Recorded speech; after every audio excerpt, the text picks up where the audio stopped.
Saya jumpa doktor.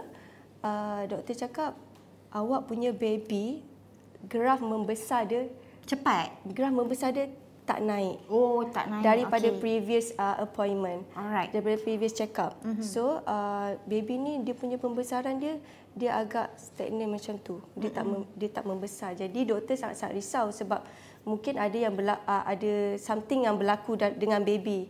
Jadi saya pun macam agak risau juga. Jadi waktu tu doktor serahkan saya kepada doktor pakar jantung baby kot untuk tengok jantung. Tapi jantung baby semua okey waktu tu. Jadi doktor cakap kalau macam ni kita kena terpaksa untuk caesar, untuk keluarkan baby sebab ada masalah baby yang kita tak boleh tengok daripada dalam perut. Kita kena keluarkan dia baru kita tahu apa masalah baby tu. Jadi waktu tu memang kena terpaksalah kita kena buat elective caesar. Waktu 36 minggu, 37 minggu macam tu.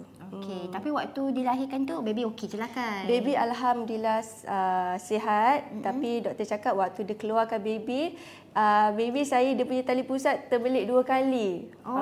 Jadi bila keluarkan nampak dia punya tali pusat tu terbelit 2 kali. Mungkin itu adalah salah satu sebab lah kenapa dia tidak membesar dengan baik.